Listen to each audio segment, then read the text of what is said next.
ব্যবসা করার জন্য অনেকেই সুযোগ খোঁজেন। ব্যবসা করতে সুযোগ লাগে না, সুযোগ করে নিতে হয়। আপনি যদি সুযোগের অপেক্ষায় থাকেন, কত বছর পর আপনার সুযোগ হবে আপনি নিজেও জানেন না। সুযোগটা আপনি যদি তৈরি করে নেন, ইনস্ট্যান্ট তৈরি করতে পারবেন। খাড়ার উপরে তৈরি করা সম্ভব। তাই নিজের সুযোগ নিজে তৈরি করে নেন। ব্যবসা করতে কোটি টাকা লাগে না, ব্যবসা করতে সাহস লাগে আর ছোট্ট একটা গাইডলাইন লাগে, একটা পরিকল্পনা লাগে। পরিকল্পনা নিয়ে ব্যবসা করবেন, আপনার ছোট পুঁজির ব্যবসাও একসময় বিশাল বড় হবে। আর পরিকল্পনাহীন ব্যবসা শুরু করলে আপনি কোটি টাকা দিয়ে ব্যবসা করলেও আপনার ব্যবসা মুখ থুবড়ে পড়বে, দুমড়ে মুচড়ে ভেঙে পড়বে, 1 বছরও করতে পারবেন না, ঘরে ফিরে যাবেন। তাই ব্যবসা করতে সাহস নিয়ে সঠিক একটা পরিকল্পনা নিয়ে নেমে যান, ব্যবসা করতে পারবেন। ছোট পুঁজির ব্যবসায় লাভ বেশি। আমি সবসময় বলি ছোট পুঁজি নিয়ে ব্যবসা করেন, ব্যবসা শুরুটা হবে, আস্তে আস্তে ব্যবসা বড় হবে। ব্যবসা বড় করতে হলে শুরুতেই ব্যবসা বড় করা সম্ভব নয়। ব্যবসা বড় করা সম্ভব, ব্যবসা ওই বললাম শুরুতেই ধ্বংস হয়ে যেতে পারে। তাই ব্যবসা করতে গেলে আপনি ছোট থেকে আস্তে আস্তে বড় হন, ওই ব্যবসাটা সারা জীবন আপনি করতে পারবেন। ব্যবসাটা টিকে যাওয়ার সম্ভাবনা 99%। তাই আপনি সঠিক গাইডলাইন নিয়ে অল্প পুঁজি দিয়ে ব্যবসা শুরু করেন। 3টি অল্প পুঁজির ব্যবসার আইডিয়া দিব। এই ব্যবসাগুলা আপনি যদি সঠিক পরিকল্পনা আর সাহসের সাথে করতে পারেন, এক সময় দেখবেন এই ব্যবসাটাই অট্টালিকা হয়ে গেছে। আপনি চিন্তাও করতে পারবেন না আপনার ব্যবসা কখন বড় হয়ে গেছে, কারণ আপনি তখন ব্যবসার মধ্যে ডুবে থাকবেন। চলুন জেনে আসি ব্যবসাগুলা কি।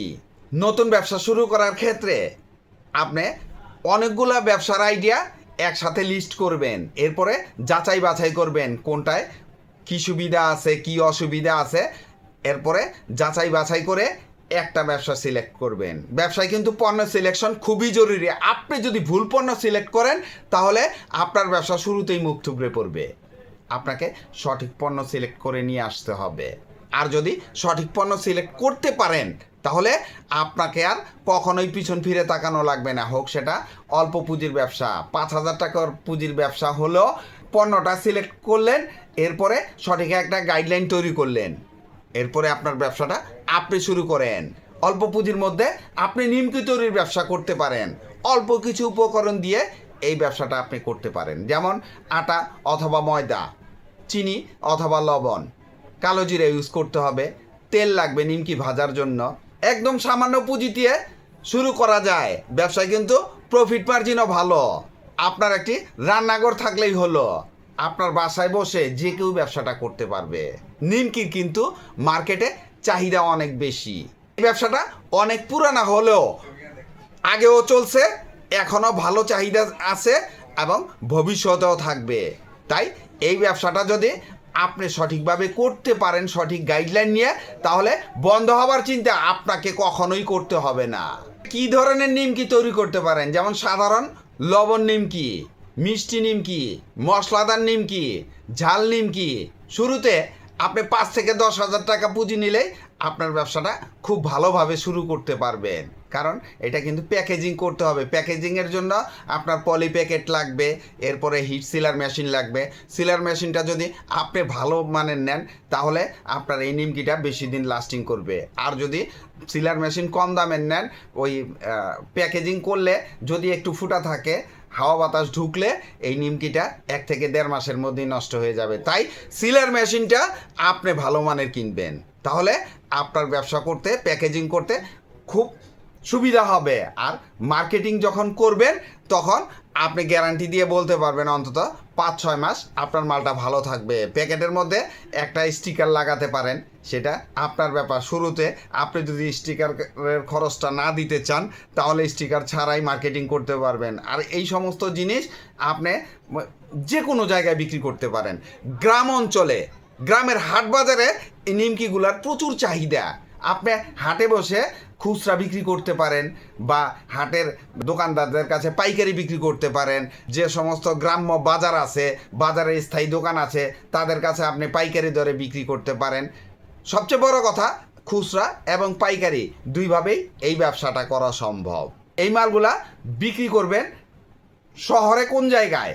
যেমন শহরের মুদি দোকান আছে, শহরের চায়ের দোকান আছে, এই সমস্ত জায়গায় চলবে। আর যদি ব্যবসাটা একটু ভালো হয়, গ্রোসারি শপগুলো আছে, সুপার শপ, চেইন শপেও নিমকির চাহিদা আছে, তবে ওই জায়গায় প্যাকেজিংটা আপনার ভালো করতে হবে। শুরুটা আপনি অন্তত মহল্লার মুদি দোকান, চায়ের দোকান দিয়ে করেন, গ্রাম্য হাট বাজারের দোকানগুলো টার্গেট করে আপনি নিমকি তৈরির ব্যবসা শুরু করে দেন। খাবারের ব্যবসায় প্রফিট মার্জিন সবসময়ই ভালো থাকে, তাই খাবারের ব্যবসায় নিশ্চিন্তে একটু ভালো মানের মাল দিলে আপনার কিন্তু রিপিট কাস্টমার সবসময়ই থাকবে। আপনার যে দোকানে আজকে দিয়ে আসলেন, 1 সপ্তাহ 15 দিন পরে তাদের কাছে ফোন নাম্বার দিয়ে আসবেন, তাদের মাল শেষ হয়ে গেলে তারা আপনাকে ফোন করে জানাবে, চাহিদা অনুযায়ী তাদের মাল দিবেন। আর আপনার মালের মান ভালো হলে আপনাকে খোঁজ করে আপনার বাসায় এসে মাল নিয়ে যাবে। তাই ব্যবসা করার আগে আপনি চিন্তা করবেন মালের মান ভালো দেওয়ার জন্য। আর আপনি যাদেরকে মালগুলা দেওয়ার টার্গেট করবেন তারা কারো না কারো কাছ থেকে এই মালগুলা নেয়। তাই মার্কেট ধরার কিছু পলিসি থাকবে, যেমন প্যাকেট করবেন 10 টাকা 20 টাকার প্যাকেট করলেন, এই প্যাকেটগুলা 1 ডজনে একটা ফ্রি দেন, 10 ডজনে আপনি 1 ডজন ফ্রি দেন। এই টেকনিকগুলো অ্যাপ্লাই করে আপনি অন্তত মার্কেটটা ধরেন। মার্কেটটা ধরার পর আপনি ইনশাল্লাহ ব্যবসা করতে পারবেন। প্রফিট মার্জিন যেহেতু ভালো, আপনি অন্যের চাইতে একটু কম দেন। যে প্যাকেটটা অন্য কেউ 60 টাকায় বিক্রি করে আপনি 6.5 টাকায় দেন, 6 টাকায় দেন।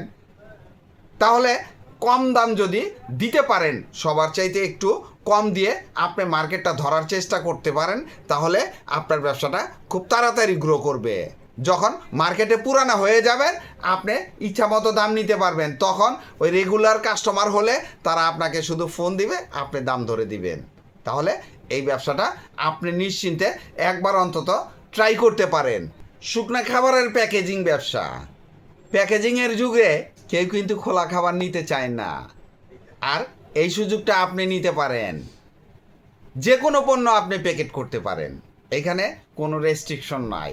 যে পণ্যগুলা বাজারে খোলা বিক্রি হয়, ওই পণ্যগুলাই আপনি প্যাকেট করে বিক্রি করলে মালের দাম কিন্তু অনেকটা বেড়ে যায়। প্যাকেটের দাম সহ আপনার লাভ রেখে আপনি মালটা বিক্রি করতে পারেন। অত্যন্ত সহজ ব্যবসা।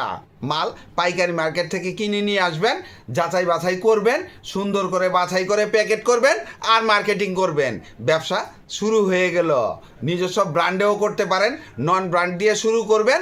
এরপরে যখন একটু ব্যবসাটা পুরানো হবে, আপনি যখন মনে করবেন আপনাকে দিয়ে ব্যবসাটা হবে, তখন আপনি নিজস্ব ব্র্যান্ড করে এই মালগুলা মার্কেটিং করতে পারবেন। শুরুতে কিছু জনপ্রিয় আইটেম প্যাকেট করে আপনার ব্যবসাটা শুরু করে দেন, যেমন চাল, ডাল, লবণ, চিনি, আটা, ময়দা, সুজি, তেল, মুড়ি, আরও অনেক জনপ্রিয় পণ্য আছে। এগুলা প্যাকেট করে আপনার ব্যবসাটা অন্তত শুরু করেন। এরপরে গ্রাহকের চাহিদা বুঝবেন, কাস্টমার কি চায়। কাস্টমারের চাহিদা অনুযায়ী আপনি আপনার মালগুলা প্যাকেট করবেন। শুরুতে অনেক বেশি পুঁজি ইনভেস্ট করে আনলিমিটেড মাল প্যাকেট করার কোনো দরকার নাই, কারণ কিছু আইটেম আছে অনেক স্লো চলে, ওগুলা আস্তে আস্তে করেন। ব্যবসা বড় হলে করা যাবে, কিন্তু জনপ্রিয় আইটেম দিয়ে করলে আপনার বাজারটা রানিং থাকবে। আপনি মাল আনবেন, প্যাকেট করবেন আর মার্কেটিং করবেন। এরপরে আস্তে আস্তে যখন গ্রাহকের চাহিদা দেখবেন যে এই মালটা একটু চাচ্ছে, এই মালটা একটু চায়, একেবারে স্লো আইটেমগুলো করার কোনো দরকার নাই। তাহলে প্যাকেজিং ব্যবসার ছোট্ট একটা ধারণা আপনি পেয়ে গেলেন। পাইকারি মালগুলা আপনি পাবেন কোথায়? আপনার আশেপাশেই পাইকারি মার্কেট আছে, ওইখান থেকে আপনি মাল কালেক্ট করতে পারেন। প্রত্যেকটা জেলা শহরেই এইসব আইটেমের পাইকারি দোকান আছে, তাদের কাছ থেকে মালগুলা কিনে নিয়ে এসে সুন্দর করে যাচাই বাছাই করে প্যাকেজিং করেন, তাহলেই আপনার ব্যবসাটা সুন্দরভাবে চলবে। এর চেয়ে সহজ ব্যবসা আপনি আর কোথায় পাবেন? সব কিছুই রেডি, শুধু মাল কিনবেন, বাছাই করবেন আর প্যাকেট করবেন। পাইকারি মাল কিনে নিয়ে আসলেন, প্যাকেট করলেন, বিক্রি করবেন কোথায়? বিক্রির জায়গাটা আপনাকে খুঁজতে হবে। এই ব্যবসায় কিন্তু মার্কেটিং পলিসি খুবই জরুরি। মার্কেটিং পলিসি না জানলে আপনি কখনোই এই ব্যবসা করতে পারবেন না। বলা সহজ, করা খুবই কঠিন। আমি বললাম আর আপনি শুরু করে দিলেন, ব্যবসা করতে পারলেন না, গালি দিলেন আমাকে। এটা করা যাবে না। আমি বললাম মোটিভেট হয়ে একটু যাচাই বাছাই করেন আপনি মার্কেটিং করতে পারবেন কি না। যদি করতে পারেন তাহলেই আপনি এই ব্যবসাটা শুরু করবেন, কারণ এই ব্যবসায় মার্কেটিং করতে হবে আপনাকে। তাই মার্কেটিংটা জেনেই আপনি এই ব্যবসা শুরু করতে যাবেন। যেমন মহল্লার মুদি দোকানিকে আপনার বোঝাতে হবে যে আপনার পণ্যটা ভালো কিনা, আপনার পণ্যের মান ভালো। মুদি দোকানি বুঝলেই মালটা কিনবে। গ্রোসারি শপ, মার্কেটের পাইকারি দোকান, সব জায়গায় আপনার মালগুলা বিক্রি করা সম্ভব। এই ব্যবসায় প্রফিট মার্জিনও খুব ভালো থাকে, যেহেতু পাইকারি মাল কিনে আপনার প্রফিট মার্জিন রেখে আপনার মালটা বিক্রি করবেন। তাই এই ব্যবসায় প্রফিট মার্জিন ফিক্সড, লাভ ইনশাল্লাহ হবে। এই ব্যবসায় কোনো ঝুঁকি নেই। যদি বাকি না দেন, পচনশীল মাল প্যাকেট করে মাল বিক্রি করতে পারলেন না, তাহলে তো লস হবেই। তাই ব্যবসা শুরুতে চেষ্টা করবেন পচনশীল মাল না বিক্রি করার জন্য, তাহলেই আপনার ব্যবসাটা চলবে। 3 নম্বর আইডিয়াটা থাকবে সস তৈরির ব্যবসা।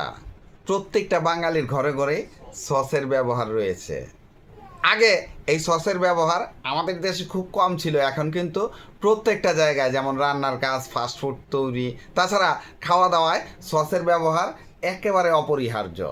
এখন কথা হলো, আপনি সস তৈরির ব্যবসা করবেন, সস কিন্তু বিভিন্ন আইটেমের আছে। আপনি শুরুটা কি কি আইটেম দিয়ে করবেন একটা লিস্ট করলেন, কয়েকটা আইটেম দিয়ে, ওইখান থেকে 2 থেকে 3টে আইটেম দিয়ে আপনার ব্যবসাটা শুরু করবেন। যখন ব্যবসা বড় হবে, যখন ব্যবসা আপনার বোঝা হয়ে যাবে, তখন আস্তে আস্তে একটা করে আইটেম বৃদ্ধি করতে পারেন। আপনি যেমন টমেটো সস দিয়ে শুরু করতে পারেন, তেঁতুলের সস দিয়ে শুরু করতে পারেন, তারপরে বাকিগুলা আস্তে আস্তে বৃদ্ধি করবেন।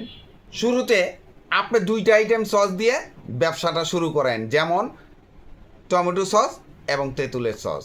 এই 2টা দিয়ে শুরু করলে আপনার ব্যবসা যখন বুঝবেন, তখন আপনি আইটেম একটা করে বৃদ্ধি করতে পারবেন। যেমন টমেটো এবং তেঁতুলের সস তৈরি করা খুবই সহজ।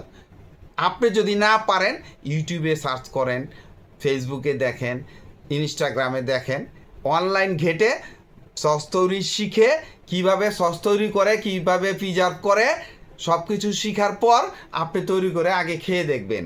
যদি ভালো হয়, তাহলে আপনি মার্কেটিংয়ের চিন্তা করবেন। আর মার্কেটিং করা খুবই সহজ। যেমন মহল্লার যে রেস্টুরেন্টগুলো আছে ছোটোখাটো, ওই সমস্ত রেস্টুরেন্টে 1 কেজির জার, 2 কেজির জার, 5 কেজির জার খুব ভালো বিক্রি করতে পারবেন। আর কেউ না কেউ এই সমস্ত জায়গায় মাল দিয়ে থাকে, তাই চেষ্টা করবেন সবার থেকে একটু কম দামে দিয়ে মার্কেটটা ধরার জন্য। যখন ব্যবসা বোঝা হয়ে যাবে, তখন আস্তে আস্তে একটা করে আইটেম বৃদ্ধি করতে পারবেন। যেমন বারবিকিউ সস আছে, বিবিকিউ সস আছে, হ্যাঁ, ফিশ সস আছে, বিভিন্ন ধরনের সস আছে। যখন আপনি ব্যবসায় একেবারে নেমে যাবেন, তখন আপনার ধারণা হয়ে যাবে কয়টা আইটেমের সস দিয়ে আপনি ব্যবসা করতে পারবেন আর কোন সসগুলা আপনি তৈরি করতে পারবেন। এই ব্যবসায় প্রফিট মার্জিন কিন্তু খুবই ভালো থাকে, যেহেতু এই ব্যবসাটা খুব কম লোকে করে, খুব বেশি লোকে করে না। তাই এইসব ব্যবসায় প্রফিট মার্জিনও ভালো থাকে। ব্যবসায় কিন্তু ঝুঁকি আছে। আপনি যদি প্রিজার্ভ ঠিক মতো না করতে পারেন, প্রিজারভেটিভ ঠিক মতো ইউজ না করতে পারেন, তাহলে এই মালগুলো নষ্ট হওয়ার সম্ভাবনা অনেক বেশি। তাই খুব সহজভাবে আমি বললাম, কিন্তু সহজভাবে আপনি ব্যবসাটা করতে যাবেন না। আগে জানবেন, বুঝবেন, তারপর এই ব্যবসা শুরু করবেন, তাহলেই আপনাকে দিয়ে এই ব্যবসা করা সম্ভব হবে। ভিডিওটি ভালো লাগলে লাইক, কমেন্ট, শেয়ার দিয়ে পাশে থাকবেন, চ্যানেলটি সাবস্ক্রাইব করবেন এবং পাশে থাকা বেল আইকনটি প্রেস করে দিয়েন, যেন পরবর্তী নতুন কোনো বিজনেস আইডিয়া আপলোড দেওয়ার সাথে সাথে আপনার মোবাইলে সর্বপ্রথম নোটিফিকেশন চলে যায়। আজকে এই পর্যন্তই। আসসালামু আলাইকুম।